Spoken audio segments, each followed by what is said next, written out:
Espace TV, les grandes gueules, tout sur les dessus de l'actu. Ahmed Kamara, Zachary Milimono, Roby, Mohamed Djibril Kamara, Moussa Moïsila, Lanoumi Girassi forment les grandes gueules. Bienvenue chez les GG en ce mercredi matin, 1h30, vous aider à mieux comprendre l'actualité. C'est ce que nous essayons de faire à travers cette émission. Vous avez la possibilité évidemment d'intervenir en direct en nous envoyant des SMS GG au 8037 si vous êtes abonné au Orange. Si vous êtes à l'international, le site de la radio, le www.espacefmguinée.info à votre service évidemment. Un nouveau numéro pour nous envoyer les SMS, le 00224 631 06 06 60. Avec plaisir, on va relayer vos messages en direct dans l'émission. Toute la Guinée connectée, reliée à un réseau internet de haut débit. Ambitieux programme de la gouvernance Alpha Condé. On parle de fibre optique ce matin. Coût de réalisation du projet 238 millions de dollars US. Après la construction du Blackboon national, l'heure est au déploiement de cette fibre qui doit s'étendre sur une distance de 4000 km. Quels sont les avantages à tirer d'un tel projet? Entre autres, des questions posées ce matin chez les GG. Il s'appelle Mami Diaby, DGA, Sogeb, Société de gestion et d'exploitation du backbone national. Il sera dans ce studio avec nous. Suite à notre rubrique, les grands défis auxquels doit s'attaquer donc le prochain président de la Guinée. Ce matin, on s'intéresse au secteur de l'hôtellerie et du tourisme. Et notre invité ce matin, c'est M. Billy Kaba, directeur d'exploitation d'une chaîne hôtelière en France. D'autres nouvelles viendront s'ajouter à tout ceci pour votre plaisir. Bonjour Abaka Diallo. Bonjour Lamine, bonjour à tous. Voilà, bonjour à vous Moussa Moïsila. Bonjour. Bonjour Madame Yoruba. Bonjour à vous Tamba. Bonjour Lamine. Voilà, allez, on s'intéresse à l'actualité. Dans cette émission, vous parlez de remous du côté de Kankan, Abaka Diallo, directeur de campagne. Des remous à craindre du côté de Kankan. Oui, des remous sont à craindre à Kankan. Mais de quel côté exactement? RPG Oui, du côté du RPG Arc-en-Ciel. Voilà. Parce que vous savez, si vous avez fait le constat, c'est très mal engagé au niveau du RPG Arc-en-Ciel. Et on n'a pas l'impression que la machine a été préparée pour qu'elle se mette en marche automatiquement au lancement de cette campagne électorale. Pour l'instant, le RPG Arc-en-Ciel est confiné dans des réunions interminables ici et là. Et on apprend que du côté des réunions de Cuba. Absolument, des réunions de Cuba. Vous faites bien de le dire. Parce qu'il y a tellement de frustration. C'est assez criard. Ouais. On ne peut pas dénombrer aujourd'hui les personnes qui se sentent aujourd'hui en marge de la campagne de RPG Arc-en-Ciel, qui ont l'impression d'être reléguées au dernier plan, d'être considérées comme la cinquième roue de les mal-aimés, on les appelle comme ça, Bakadelo. Quand on prend la Junior Condé, entre autres, voilà. Oui, c'est important. Oui, c'est important, mon cher ami. Quand on prend là, on prend Dom, encore qui, je connais beaucoup de personnes comme ça, qui ne sont pas du tout... Même hier, j'entendais dire que même Malik Sankon se sent aujourd'hui un peu à la touche. Il semble, oui. Pas du tout, Abaka. J'ai dit, mais on a des grandes oreilles, on essaie de les tendre. Je sais que vous avez des grandes oreilles, mais je sais aussi que Malik Sankon a contribué quelque part pour évidemment allez, on va mettre ça comme ça, dire envoyer Kassouri pour impulser la désignation de Kassouri comme directeur de campagne. Mais et si on apprend que Dame Aminata Silla aurait été choisie finalement comme coordinatrice nationale des mouvements de soutien, alors que c'était un rôle qui était dévolu à Malik Sanko, vous voyez que c'est assez compliqué. Dans la commune de Matoto, vous avez suivi toute la bataille pour que Paul Moussa monte au moins comme directeur de campagne adjoint auprès du ministre de la fonction publique. C'est assez compliqué. Ce qui se passe à Kankan peut porter donc des germes d'un chambardement de ce côté-là. Qu'est-ce qui se passe à Kankan? J'en viens à ça. Ouais. Vous savez que selon nos informations, parce que je ne suis pas comment on appelle ça, au cœur de l'actualité du RPG Arc-en-Ciel, mais nous avons appris que pour la désignation des directeurs de campagne préfectoraux, le président de la République aurait demandé aux sections, donc aux structures du parti, de faire leur propre choix. À Kankan, à l'unanimité des 4 sections, selon les informations, le choix est tombé sur M. Talibi Dabo, donc, qui a été désigné comme directeur de campagne pour la préfecture de Kankan. C'est ce choix, cette décision donc émanant des 4 sections, des structures du parti de Kankan, qui a été inversée par une coordination des ressortissants de Kankan. une coordination des ressortissants de Kankan, avec à sa tête Dr Ousmane Kaba, selon nos informations, Alassane Condé et d'autres. Donc aujourd'hui, les 4 sections, les structures du parti à Kankan ne sont pas contentes parce que en lieu et place de M. Talibi Dabo, on a désigné cette coordination des ressortissants de Kankan, aurait désigné le député uninominal de Kankan, M. Sekouba Konaté, comme directeur de campagne de Kankan. Ce qui risque donc de faire monter le mercure de ce côté-là, parce que vous le savez, certains vous avez été sur le terrain, Kankan est pratiquement en la possession de M. Talibi Dabo. Ouais. C'est lui qui a donné de sa fortune et de son énergie pour remonter un peu le moral du RPG Arc-en-Ciel, des militants dans cette partie du pays. Ouais. Parce qu'il faut rappeler que Kankan était en train d'échapper un peu au RPG Arc-en-Ciel. Le PDN avait commencé à faire beaucoup de progrès. Il a fallu, c'est pas de la publicité, il a fallu que cet homme vienne. Mais on dit c'est le petit du président. Oui, mais même, absolument. Mais voilà, vous voyez si un choix fait à l'unanimité par les sections et les structures du parti est contesté, et en lieu et place on met quelqu'un d'autre qui n'est pas leur choix, vous voyez, ça risque de créer donc des remous. Il semble que des choses se préparent et les sections pourraient donc enclencher une action aujourd'hui du côté des Kankan. Donc, ça veut dire, quelque part, Talibé Dabo est contesté. Non, mais son choix a été mis en cause. C'est qu'en lieu, ce n'est plus lui. Mon qui petit doigt me dit que Nantou Chérif est passé par là. Ah, mais pourquoi pas? Parce qu'on connaît leur antagonisme. Mon cher ami, Moussa Moïse. Ce n'est pas une première. Du côté de Bokeh, de Kakandé, on a vu que l'ancien directeur de campagne, celui qui a conduit les actions du RPG en 2010, mais durant les législatives, il voulait encore être reconduit à la tête de ce directeur de campagne, mais il a bien fallu que les ressortissants du RPC prennent leur destin en main et essayent de jeter leur dévolu sur le général Mathurin, le fils donc ressortissant de la région. Mais c'est aussi c'est des stratégies quelque part. Non, c'est l'exemple, moi pour ma part. Lorsque l'on a envie, vaille que vaille, d'occuper la tête d'un directeur de campagne, il y a forcément une raison, il y a forcément la recherche d'une sorte de consolidation de sa place autour du chef de l'État. Donc la légitimité quelque part. Merci. Et aussi donner une certaine visibilité à ces actions pour dire, tenez, si vous devez gagner ici, ça va être grâce à moi. Ça passera par moi. Ça passera forcément par moi. Et au-delà de tout ça, quand on met aussi des cadres qui sont dans certaines activités, qui ont le pouvoir d'achat assez conséquent, je pense que les espèces sonnantes et trébuchantes vont beaucoup plus parler que l'explication d'un programme, parce qu'on se perd dans une démocratie que je ne comprends pas. Lorsqu'on a envie, on met en place un directoire de campagne. Lorsqu'on désigne des gens, ce n'est pas pour aller écouter.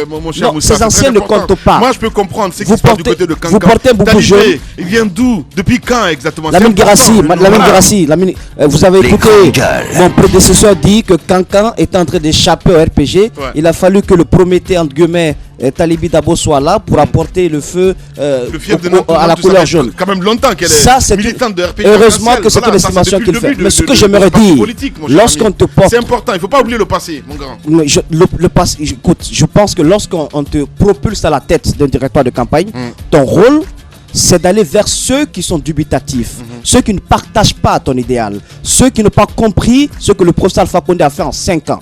Mais ce qu'on voit, surtout au sein du RPG, c'est véritablement une sorte de guerre intestine. On porte quelqu'un à la tête qui n'a pour rôle que d'haranguer ses propres militants. C'est pas cela la campagne électorale. On se trompe d'adversaire. Non, pas selon moi, selon la démocratie, la vraie démocratie. Vous portez déjà un boubou jaune, Lamine Guirassi. J'ai pas besoin de vous convaincre si on me porte à la tête du directeur de campagne. Vous portez un boubou jaune ce matin. Bien sûr, je prends la parole. À la couleur du RPG. Et de temps à autre, vous affichez sur cet écran l'effigie du RPG. Donc si je pense que tu es du RPG, tu es un militant confirmé, c'est qu'effectivement Lamine Guirassi me porte à la tête d'une section du RPG, je ne me battrai pas, je ne mettrai pas toute mon énergie à ouvrir ma bouche pour te dire Lamine Guirassi adhère. J'irai vers ceux qui sont dubitatifs, j'irai vers ceux qui ne croient pas, j'irai vers ceux qui n'ont pas envie de voter, j'irai vers ceux qui n'ont pas compris le programme de société du professeur Alpha Condé. Mais au RPG, les loups se mangent entre eux. Bien, le moteur est allumé. Voilà, c'est ce que je voulais. Il n'y a pas de problème. Allez-y, Tamba. Bien. Les grandes gueules. Ma lecture ne va pas peut-être s'intéresser au décryptage des raisons de ces possibles remous du côté de Cancan. Moi, j'aimerais plutôt m'intéresser au message qui est véhiculé à partir de ce genre de situation. Et m'étonner que de l'autre côté, le camp adverse ne puisse pas se servir de la situation qui est en cours à Cancan. Commençons dès le départ. Je pense que le fonctionnement d'un parti politique est assez évocateur du fonctionnement de l'État si ce parti est porté au pouvoir. Mais chaque fois, on parle du RPG arc-en-ciel, on parle des situations de ce genre où on ne s'entend pas pour une simple désignation, où les principes démocratiques basiques ne peuvent pas être respectés. Je pense qu'il faut s'étonner il ne faut pas s'étonner qu'une fois au pouvoir, ça ne change pas. C'est la même éthique qui existe, c'est la même déontologie, ce sont les mêmes habitudes du parti politique qui vont être portées au sommet de l'État. Et ça, malheureusement, c'est en cela que moi je me sens concerné, et c'est en cela que je m'étonne qu'on ne puisse rien faire depuis tant de maturité qui sont prêchées. Pour moi, mais à la fin, Lamine Guirassy, voyez un peu l'exemple qui se fait dans les grandes démocraties. Aux États-Unis, par exemple, il y a ce candidat qui a failli être disqualifié parce qu'on l'a vu simplement en train de maltraiter son chien. On a pris une photo de lui, il a mis du temps à se remettre de cette image-là. Qu'est-ce que l'opposition de son camp? Parce qu'on est en campagne électorale. Ouais. Je pense que l'opposition a à ouvrir les yeux. On a vu le professeur Alpha Condé inaugurer dernièrement un chantier. Qu'est-ce que l'opposition en fait? À mon avis, nous sommes en période de campagne et c'est de bonne guerre que d'avoir à se servir de ce qui ne va pas dans l'autre camp. Et là, c'est à ce moment que le combat politique devient intéressant. Surtout l'image qu'on projette. Justement, l'image qu'on projette, on peut l'utiliser dans le cadre de la campagne. Mais cette opposition aussi qui est là, on ne la voit pas agir en professionnel. Je m'étonne que rien ne soit fait. Mais encore une fois, je pense personnellement que les habitudes qui sont celles d'un parti politique sont souvent celles qui sont portées au sommet de l'État une fois que le parti y est porté. Bien, Madame Yoruba.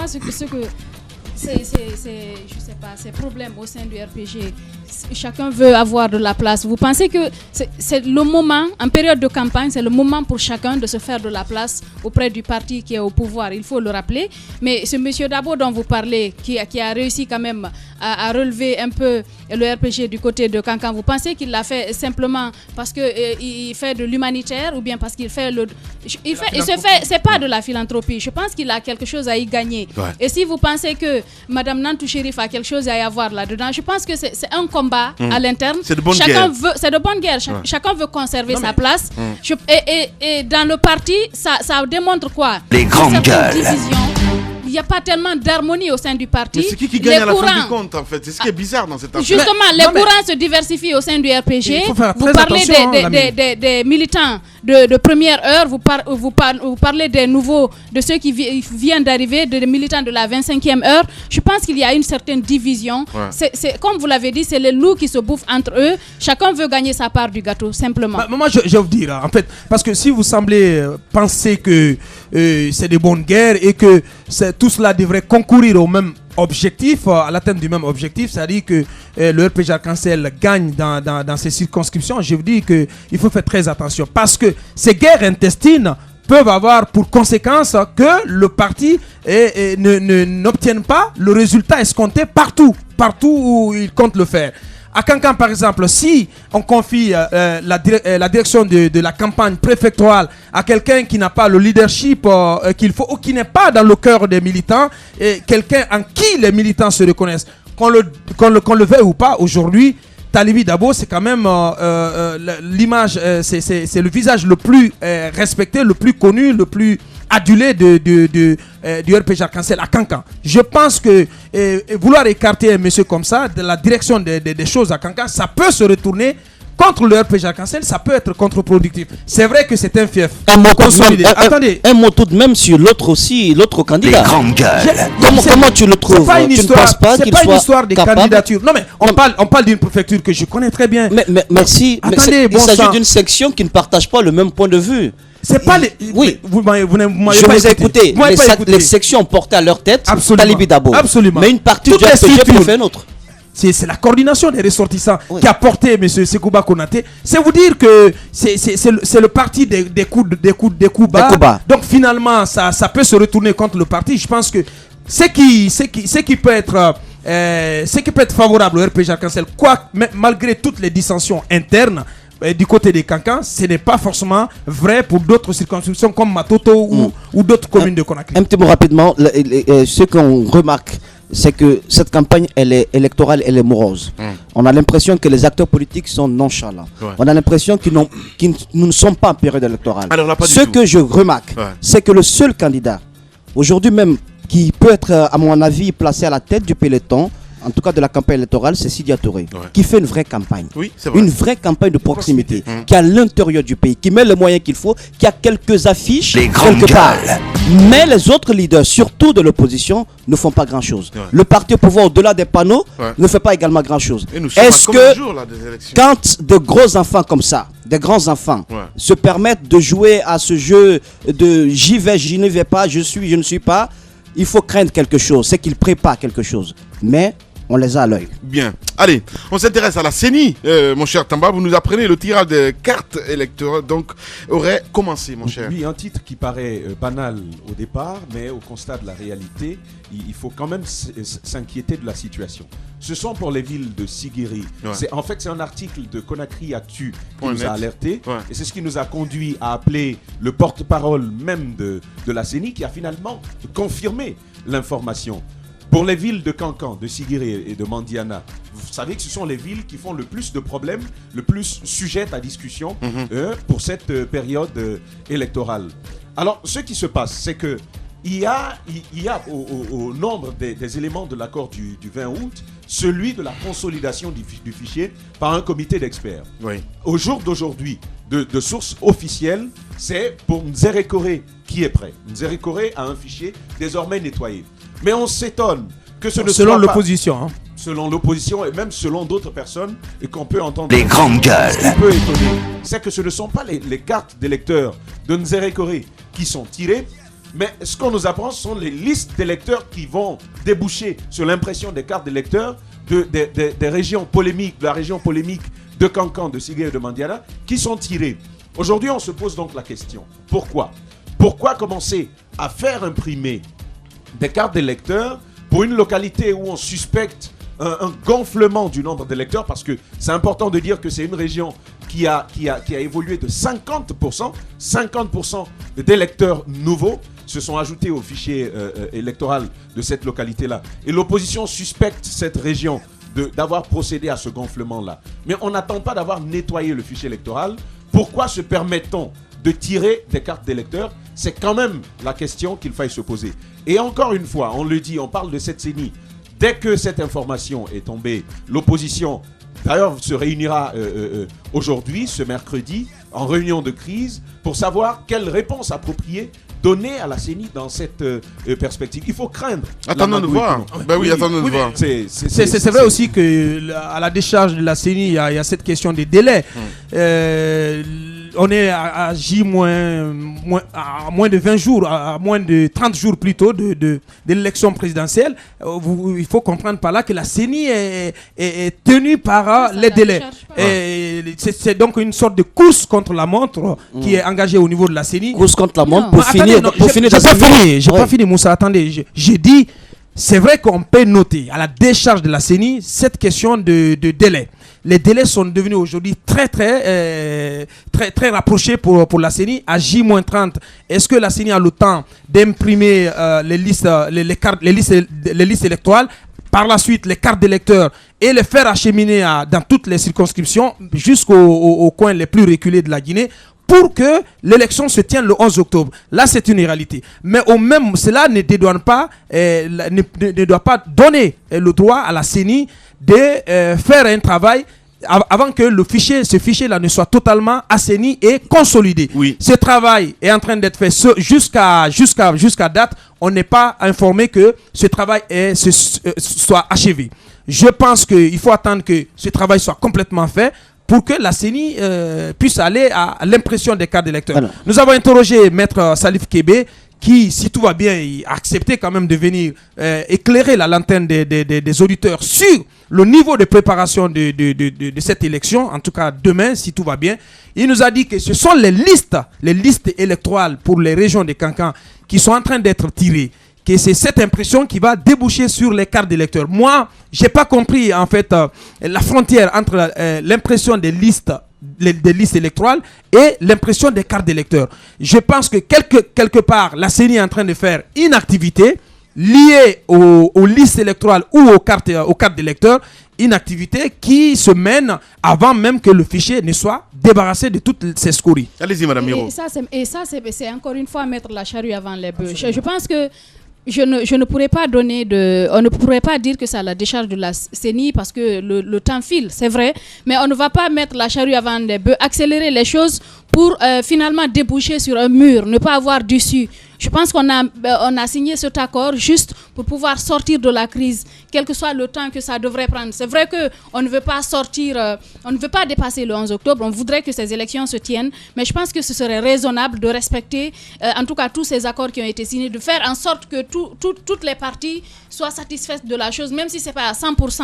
Mais c'est un consensus, on a laissé les lois de côté, on a pris un consensus, je pense qu'il faut le respecter et ne soyons pas étonnés que l'opposition boycotte parce que déjà, l'opposition n'exclut pas l'idée du boycott. C'est en quelque sorte, j'ai l'impression que tout le monde se sert de ce peuple. On sait que ça ne marche pas, mais quand même, on y va. On sait que ça n'ira pas, par exemple. On sait que cet accord n'allait pas être respecté, mais on le signe quand même, avec l'aval de tout le monde.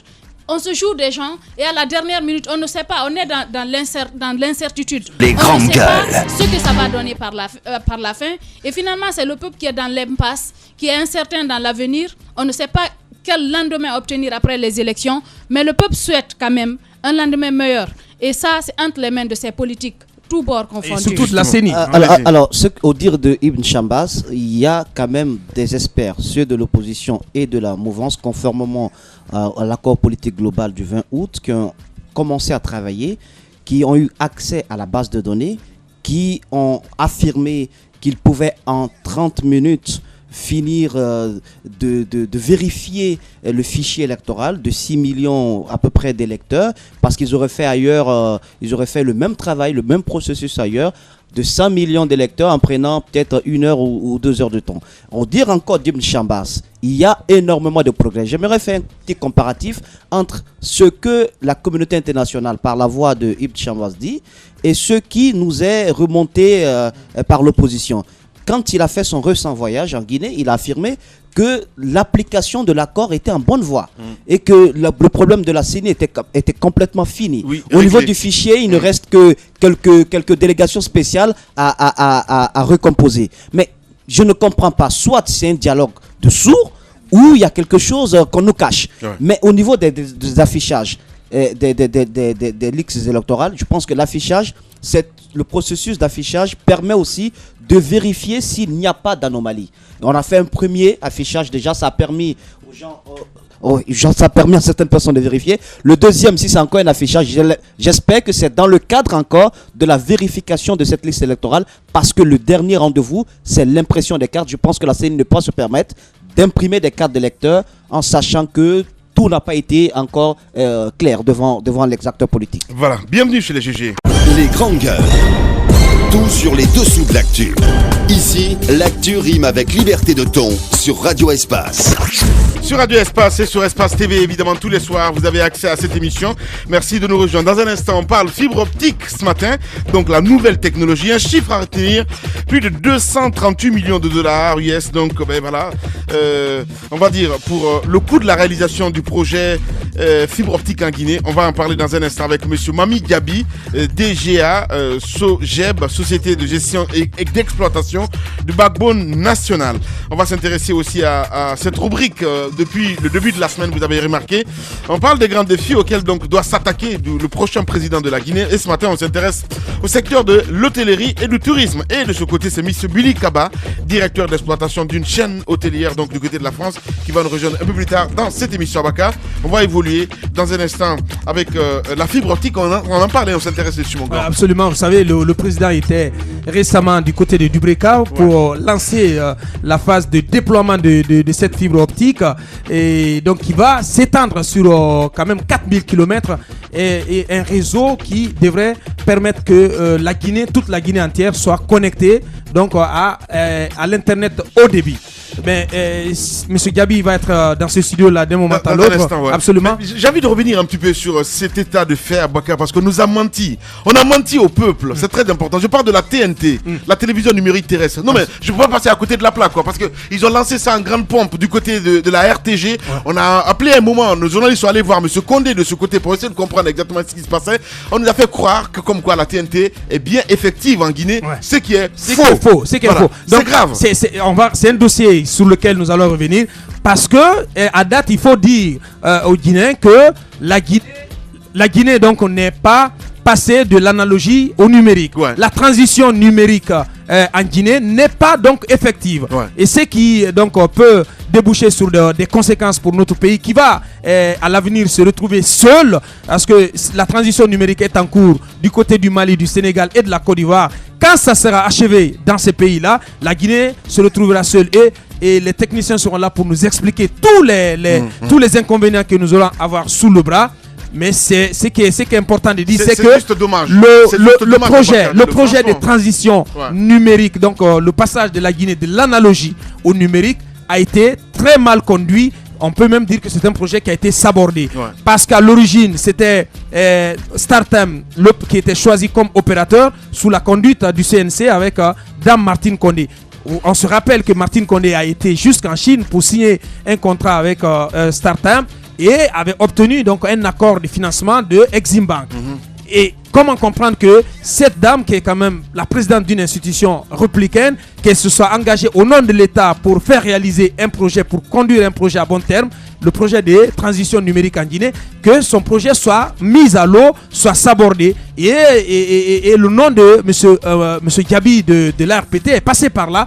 Selon nos informations, c'est M. Gabi qui aurait écarté cette société chinoise, Startem, qui aurait dit qu'il n'aime pas les Chinois. Alors finalement, c'est Journal d'Afrique qui est arrivé, qui a à sa tête un vieil ami du président de l'Afrique, le professeur Alpha Condé. Et ce projet donc est en train d'être mal conduit. Il est même complètement tombé à l'eau, parce que Journal d'Afrique est pratiquement dans l'impossibilité aujourd'hui de conduire ce projet. On a appris que Journal d'Afrique à un moment donné était revenu à la charge pour vouloir gérer ce projet-là, co-gérer ce projet avec Startem. Alors, beaucoup de noms dit aussi, bon. Bien, oui, non, mais ce qui se dit à dans la sous-région, a dit vraiment c'est pas une société fiable aussi, parce qu'il y a des surfacturations, il y a beaucoup de choses qui se disent de ce côté. Vous le savez bien, monsieur Diaby, que je dis vrai, parce que voilà, on a reçu dans pas longtemps ici un gars de RFI qui nous mémorait un petit peu à l'oreille en ce qui concerne Startem, donc il y a des raisons. Je pense que c'est un gros dossier. Il faut vraiment sur lequel nous allons revenir. Voilà, qu'il faut vraiment qu'on suive ça, c'est très important. Monsieur Diaby, bonjour, bienvenue chez les GG. Bonjour. Comment allez-vous ce matin? Bonjour. Bonjour, voilà. Lamine. Bienvenue chez les GG. Voilà, vous faites les grands yeux comme ça quand je parle de Startem. Ah oui, mais moi je vous regarde. Ouais. C'est intéressant tout ce que vous dites, Lamine. Quand vous ouvrez comme ça grandement les yeux, ça veut dire beaucoup de choses, monsieur Diaby. Ça va toucher forcément un petit peu justement la fibre optique. Oui, on s'intéresse là-dessus, mais d'abord la TNT, la télévision numérique terrestre. On a donné un délai. Aujourd'hui, la Guinée, elle n'est pas prête. Sauf que du côté du ministère de la Communication, on nous a menti. Il faut dire les choses, c'est très important. Vous connaissez un petit peu ce dossier ou pas du tout, monsieur Diaby? Je connais pas le dossier, je connais pas le dossier, je vais pas m'aventurer sur ce dossier. Pourquoi? Eh ben, parce que non, vous savez Lamine. Qui dit fibre optique? Vous savez Lamine. Ah non, attention. Allez-y. La fibre optique, la fibre optique et la TNT, la fibre optique et la TNT c'est autre chose, n'est-ce pas? La fibre optique c'est un réseau de transport. Bien sûr, ça va faciliter cette transition, n'est-ce pas? Mais non, attention Lamine. Ce qu'il faut savoir, c'est que c'est notre dossier la fibre optique. Comment on appelle le TNT? N'est-ce pas? Moi je suis là effectivement pour parler donc de la fibre optique. Je suis à la tête d'une société donc qui s'appelle la SOGEB, comme son nom l'indique. C'est la société de gestion et d'exploitation du backbone national. Moi j'aimerais vous expliquer c'est quoi un backbone. On va pas tourner comme ça. Allez-y, Moussa Moïse. Il y a quand même des observateurs qui disent que s'il y a un acquis vraiment concret qu'on peut mettre dans la gouvernance du professeur, c'est bien sûr ce projet lié au backbone national. Ouais, quand on voit comme le chiffre. Non, au-delà des chiffres, il y a quand même une certaine...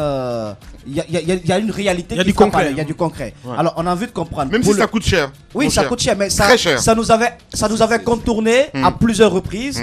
Par la mer, on venait, on disait c'est la Guinée ça, non, vous n'êtes pas prêts. On repart de l'autre côté. Mais pour une fois, c'est rentré sur le territoire. Je pense qu'il faut s'en féliciter. Effectivement. Voilà, pour le effectivement. Expliquez-nous ce que c'est. Non, justement, effectivement, c'est ce qu'a dit Moussa Moïse. C'est que si vous voulez, le câble sous-marin devrait atterrir en Guinée depuis 1975. Depuis 1975, ça n'a pas été le cas. Après, on nous dit c'est parce que c'était pas la priorité de ceux qui sont succédés. Moi, je suis pas là pour lancer le probe sur ce qui sont passés du genre tout pourri. Non, c'est pas mes propos. Mais le câble sous-marin a atterri à la Guilab il y a moins de 4 ans. C'est un fait, il faut le reconnaître, n'est-ce pas? Alors, le backbone, donc c'est un mot technique anglais qui veut simplement dire épine dorsale. Donc, c'est un petit peu la colonne vertébrale des réseaux. Ce qu'on veut en fait, c'est d'interconnecter les nœuds de tous les opérateurs. Vous voyez, donc c'est un petit peu comme, comment j'appellerais ça, un réseau central, un réseau cœur, où on va interconnecter tous les opérateurs. C'est aussi un réseau fédérateur autour duquel vont fédérer d'autres réseaux. Ouais. Donc la SOGEB, la Société de gestion et d'exploitation du backbone national, sa mission essentielle c'est quoi? Donc c'est de mettre à la disposition de tous les opérateurs de réseau, donc que ce soit un opérateur de réseau fixe, mobile ou des fournisseurs d'accès à Internet, mais également tout autre utilisateur des services de télécommunications, à savoir les industries, les banques, vous les opérateurs de diffusion, vous les opérateurs de diffusion, c'est de mettre à votre disposition une infrastructure mutualisée pour le transport de la voix, sans passer par les des données et de la vidéo. Justement, vous avez le choix aujourd'hui de ne plus passer par ces gens-là. Pourquoi? Monsieur Guirassi, je vais vous dire. Parce que ça coûte très cher. Mais moi, je vais vous dire.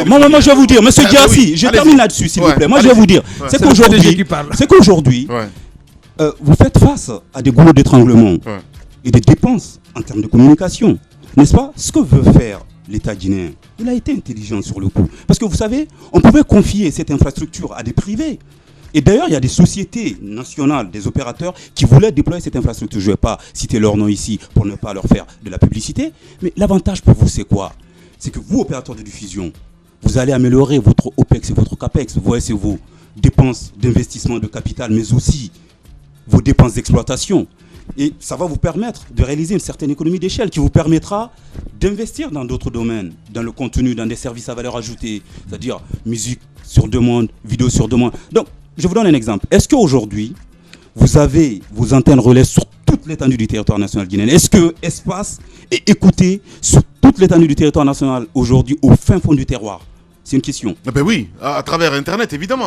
Voilà, à travers les applications. Très bien, à travers l'Internet. Ouais. Mais aujourd'hui, il n'est pas vulgarisé l'Internet. À travers le satellite aussi. Monsieur Lamine, il n'est pas vulgarisé l'Internet aujourd'hui. C'est un fait. Il y a des gens qui me posent la question, mais Monsieur Diaby, vous êtes beau, gentil, tout ça, mais est-ce que la 3G existe réellement en Guinée? Oui, donc nous, ce que veut faire l'État guinéen, encore une fois, qui était très intelligent là-dessus, c'est un projet auquel croit le président de la République. C'est un fait, il faut le reconnaître, ce taquis-là. C'est-à-dire que, via l'Internet, aujourd'hui, vous pouvez mettre une web TV en place, Monsieur Guirassi, où vos serveurs seront hébergés à Conakry ici. N'est-ce pas? Quand on va essayer de vulgariser l'Internet dans l'arrière-pays, au fin fond du terroir, vous serez encore écouté beaucoup plus. Et aussi, ça va changer même la façon de consommer. Mais que faites-vous de ce côté-là? Vous savez très bien que ces sociétés de téléphonie vendent très cher en ce qui concerne Internet. Qu'est-ce que vous faites de ce côté? C'est bien beau de dire demain sera meilleur. Non, ce qu'il faut faire de ce côté... On sait bien que nous sommes en campagne électorale. Non, demain sera meilleur. Mais non, attendez, je ne vais pas faire la politique, Diaby. Écoutez-moi, s'il vous plaît. Juste pour comprendre, comment ça se fait aujourd'hui que ces sociétés de téléphonie... Je vous réponds simplement, Lamine. Je vous réponds simplement. Ce qu'il faut savoir, c'est qu'aucun opérateur de téléphonie aujourd'hui n'a un réseau fibre optique à large bande. C'est-à-dire à l'exception de quelques faisceaux hertziennes ou liaisons hertziennes, c'est très coûteux de déployer une infrastructure de transport.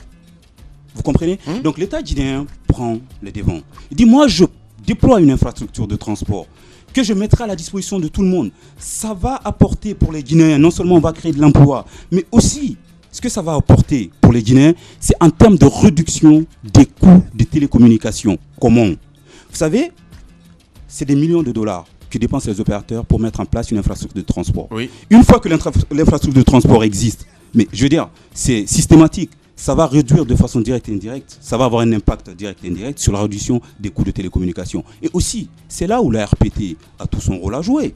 Aujourd'hui, c'est les gendarmes, entre guillemets, des télécommunications dans ce pays.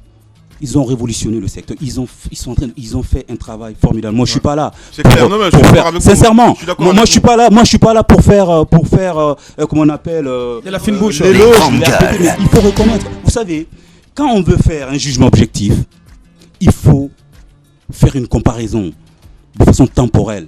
Je veux dire, avant l'arrivée de Diaby à la RPT en 2010 et Koulibaly, comment était la RPT? Moi, je suis pas là pour...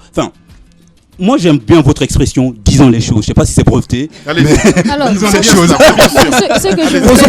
Osons dire les choses. Concrètement, osons dire les choses. Voilà, allez-y, madame. C'est bien beau toutes les explications qu'il vient de donner, mais moi, je voudrais savoir concrètement quand est-ce que ça va commencer, quand est-ce que les citoyens vont ressentir ça, par exemple, sur le coup de l'Internet, de la télé. Concrètement, est-ce que ça est là ou bien ça commence quand? C'est un projet en combien de temps? On veut savoir. D'accord, très bien. Moi, je vais vous répondre simplement, madame. Je vais vous répondre, madame. Non, pourquoi 2017? Non, attention. Contractuellement, le projet s'étend sur 2 ans. N'est-ce pas? Ça fait combien de temps vous êtes là? 2 ans. Moi, je travaille chez Alcatel-Lucent en France. Ouais. J'ai fait toute ma carrière en France. En Guinée, justement, je suis rentré. Mon décret est sorti en janvier 2015. Okay. N'est-ce pas? La Sogeb, c'est une nouvelle société. Elle vient d'être créée. Non. Elle a moins d'1 an. Allez-y. Donc, en fait, pour répondre à madame, en fait, le projet s'étend sur 2 ans. Ça, c'est comment on appelle contractuellement. Par contre, nous n'allons pas attendre les 2 ans pour ouvrir les vannes. Je veux dire, si je déploie ma fibre de Conakry à Kindia, j'interconnecte les gens de Conakry à Kindia, j'ouvre les vannes. Conakry aura la fibre optique, Kindia aura la fibre optique, on passera vers Koya, etc. Mais aujourd'hui, on a commencé à Dubreka. Vous avez vu peut-être, ça ne vous a pas échappé, le président de la République est allé faire la pose de la première pierre comme on appelle des travaux physiques, où d'ailleurs lui il a éloquemment annoncé dans son discours que lui souhaiterait aller au-delà des 4000 km. Vous savez, il y avait un projet en Guinée qui s'appelait le métropolitain, donc le e-gouvernement, c'est-à-dire qui couvrait que la Guinée. En fait, c'était d'informatiser comment on appelle les départements ministériels, n'est-ce pas? Mais le président quand il est venu, lui a dit Conakry, la Guinée ne se limite pas à Conakry. Moi, je veux vulgariser les NTIC, les nouvelles technologies de l'information et de la communication, sur toute l'étendue du territoire national, au fin fond du terroir. C'est-à-dire que partout où nous sommes sur le territoire national, qu'on ait accès à l'Internet de façon très très simple et à très très très bas coût. Voilà. C'est génial. Monsieur Mami Diaby, on n'est pas confondre Mami Diaby de l'ARPT. Ils ont le même nom. Oui, mais peut-être c'est son petit frère, je ne sais pas trop. Allez-y. C'est une chance de porter le même nom que Mami Diaby de l'ARPT. Finalement, le secteur des télécoms est aux mains des Diaby. Oui, c'est bien. Ce sont les Diakanké, ils sont beaucoup en France. Voilà. Alors, ce que j'aimerais dire, c'est que dans le projet. Oui, c'est vrai. Quelque part, c'est vrai. Les Diaby au télécom comme les Girassi à la télé, voilà. Alors, donc, allez-y, Moussa. J'ai le projet sous les yeux. On parle de 76 principales villes, mais aussi on parle d'interconnexion sous-régionale parce qu'il y a déjà l'existence de ce mécanisme dans la sous-région ouest-africaine. Est-ce qu'il y a déjà un plan d'action, un délai qui va nous être donné pour dire voilà, en telle année ou dans quelques mois, nous aurons la possibilité de sortir de ces connexions qui rament ou de ces réseaux perdus. C'est ce que je veux dire, ça rejoint un petit peu la question de madame qui disait oui, c'est bien beau, ça commence quand? Bon, Abouakar qui dit en 2017, 2018, non. Dans les 6 mois à venir, logiquement, on devrait être capable de commencer à exploiter cette infrastructure. Mais quand vous dites, c'est vrai, il y a un projet de l'ACE, Africa Coast to Europe, qui est d'interconnecter en fait tous les pays. Mais après, ça dépend de la vitesse à laquelle avanceront les pays. Mais ce qui est sûr, c'est que la Guinée va, comment on appelle, déployer son infrastructure de backbone.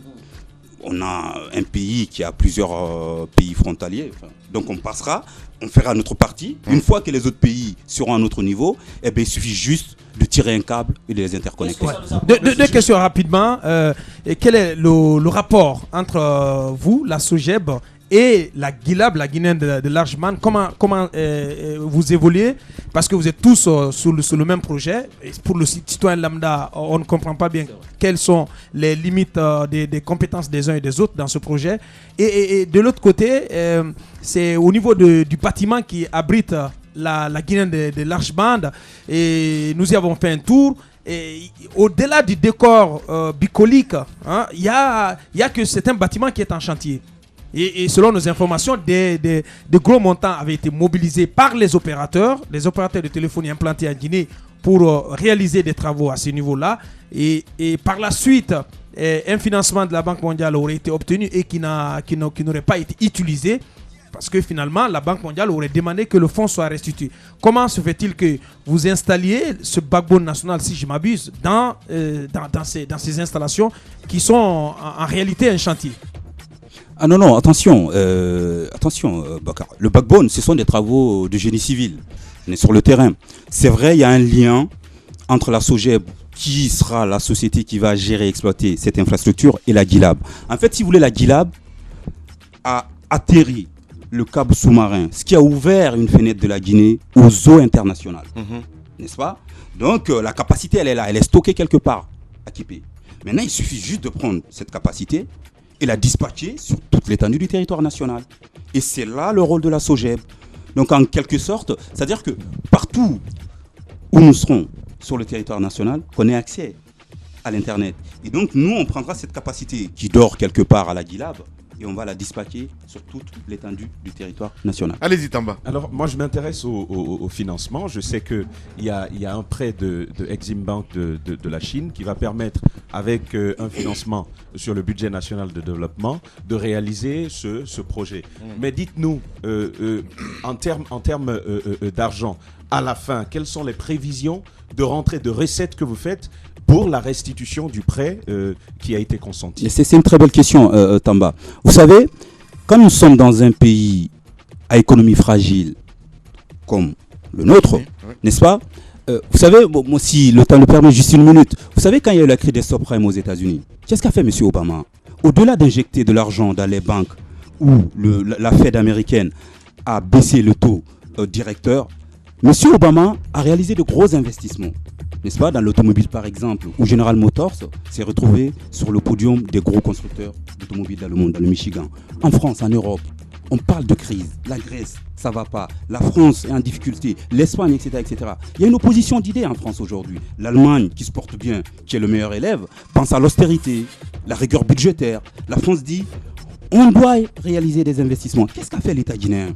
L'État guinéen, nous sommes des pays à économie fragile. Si nous ne pouvons pas... Aujourd'hui, tout est prioritaire dans ce pays. Nous ne pouvons pas investir dans tous les secteurs. Moi, j'entendais Moussa Moïse hier qui dit « Oui, il faut faire quelque chose pour la santé ». Je l'entends bien. J'entends quelqu'un d'autre qui dit « Oui, il faut faire beaucoup pour l'agriculture ». J'entends ces gens-là aussi, etc., etc.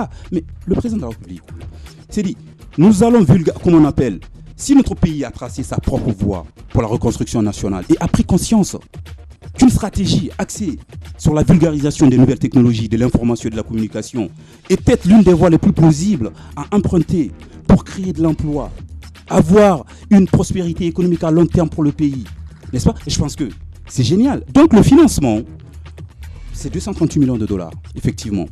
Financé à hauteur de 90% par Exim Bank, l'État guinéen a payé les 10%.